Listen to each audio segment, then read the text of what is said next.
Hello, and welcome back to Industry Arts Facebook page. This is our next live stream. As the great Nina Simone sang, it's a new dawn, it's a new day, it's a new story. So welcome. We have been live streaming some classic children's stories via our Facebook page and uploading them to YouTube afterwards. We've just finished Alice's Adventures in Wonderland. So we finished that on Thursday, and because it was the weekend, the bank holiday weekend, we thought we would leave a bit of a gap before starting our next one. I should precursor this video by saying, obviously, I am in isolation, on lockdown as well, and I have placed an order for some online groceries to be delivered between 10 and 12, and they're not here yet, so they might come during this live broadcast, so that'll be quite exciting, won't it? So the next story we're going to be reading together, and again it's a story that I have not read before, but it's a story that I know. Hi Joe, thank you for joining us.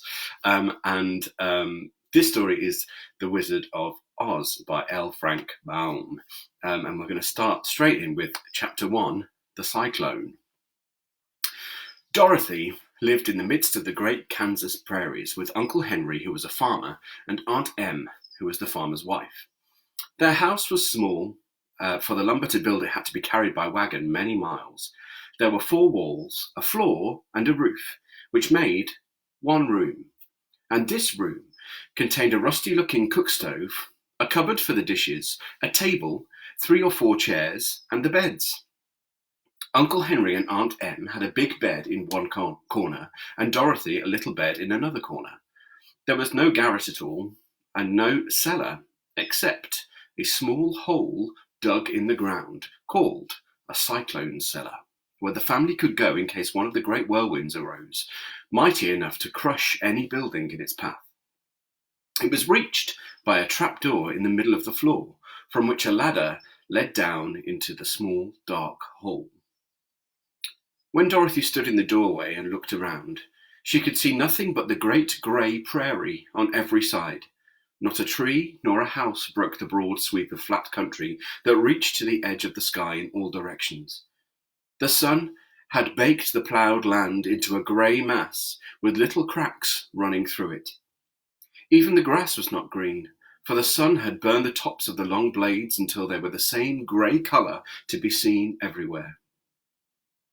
Once the house had been painted, but the sun blistered the paint, and the rains washed it away, and now the house was as dull and grey as everything else. When Aunt Em came to live there, she was a young, pretty wife. The sun and wind had changed her too.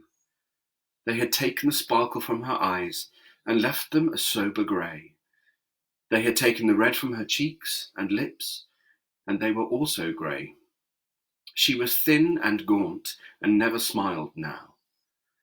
When Dorothy, who was an orphan, first came to her, Aunt Em had been so startled by the child's laughter that when she would scream and press her hand upon her heart whenever Dorothy's merry voice reached her ears, and she still looked at the little girl with wonder that she could find anything to laugh at. Uncle Henry never laughed. He worked hard from morning till night, and did not know what joy was. He was grey also, from his long beard to his rough boots, and he looked stern and solemn, and rarely spoke. It was Toto that made Dorothy laugh, and saved her from growing as grey as her other surroundings. Toto was not grey. He was a little black dog, with long silky hair and small black eyes that twinkled merrily on either side of his funny wee nose. Toto played all day long, and Dorothy played with him and loved him dearly. Today, however, they were not playing. Uncle Henry sat up on the doorstep and looked anxiously at the sky, which was even greyer than usual. Dorothy stood in the door with Toto in her arms and looked at the sky too. Aunt Em was washing the dishes. From the far north, they heard a low wail of the wind, and Uncle Henry and Dorothy could see where the long grass bowed in waves before the coming storm. There now came a sharp whistling in the air from the south, and as they turned their eyes that way, they saw ripples in the grass coming from that direction also. Suddenly, Uncle Henry stood up. "There's a cyclone coming, Em," he called to his wife. "I'll go look after the stock." Then he ran towards the sheds where the cows and horses were kept. Aunt Em dropped her work and came to the door. One glance told her of the danger close at hand.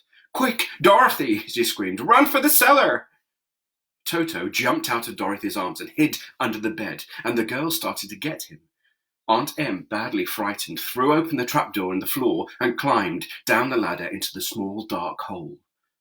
Dorothy caught Toto at last and started to follow her aunt.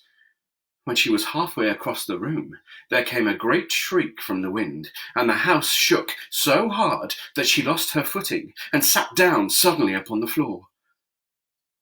Then a strange thing happened. The house whirled around 2 or 3 times and rose slowly through the air. Dorothy felt as if she were going up in a balloon. The north and south winds met where the house stood and made in the exact centre of the cyclone. In the middle of a cyclone, the air is generally still, but the great pressure of the wind on every side of the house raised it up higher and higher until it was at the very top of the cyclone, and there it remained and was carried miles and miles away as easily as you could carry a feather.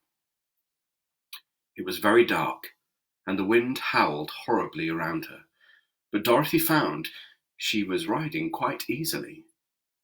After the first few whirls around, and one other time when the house tipped badly, she felt as if she were being rocked gently, like a baby in a cradle.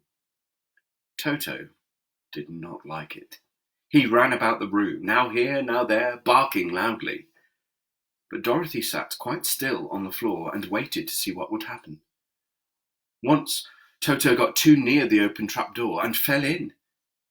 And at first, the little girl thought that she had lost him.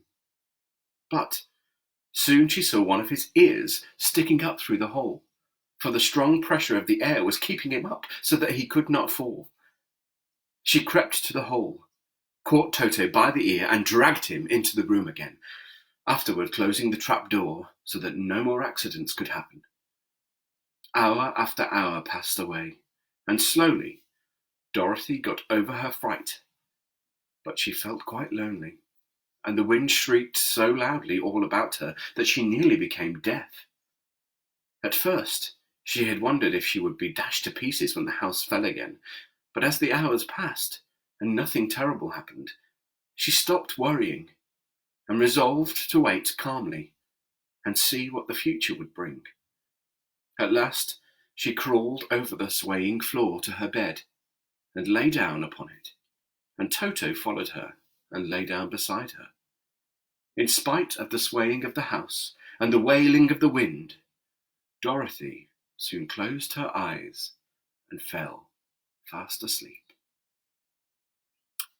And that concludes chapter 1. So thank you for joining me for this first chapter of The Wonderful Wizard of Oz. We'll be doing chapter 2 tomorrow, and because I'm finding these chapters quite short, actually, because this video's only been 8.5 minutes, and Alice in Wonderland was 15 minutes a chapter, we might look at potentially doing 2 chapters per broadcast. If you're looking for other things to do during this downtime and during the Easter holidays as well, then please do check out our website, which is www.sandwellresidentials.co.uk/at-home. On there, you'll find lots of different videos from all of our different centres. So there are things to do outdoors, there's instructions on how to build a shelter. If you don't have an outdoor space, there's instructions on how to build blanket fort. There are things you can make like bird feeders to put in the garden and attract wildlife to the windows, and there are also lots of mini art projects that you can make just using things that you can find around the house, like old magazines and the inside of toilet rolls. There are also some music tutorials on there as well, with some apps that are free to download and instructional videos on how to program those so you can write your own songs. So there's plenty to be doing, so do check out that website and join me again tomorrow for the next chapter of The Wonderful Wizard of Oz. Thank you very much. Thanks for joining us, Joe, and I'm really pleased that you all enjoyed it, and tune in tomorrow. Thanks again. Bye.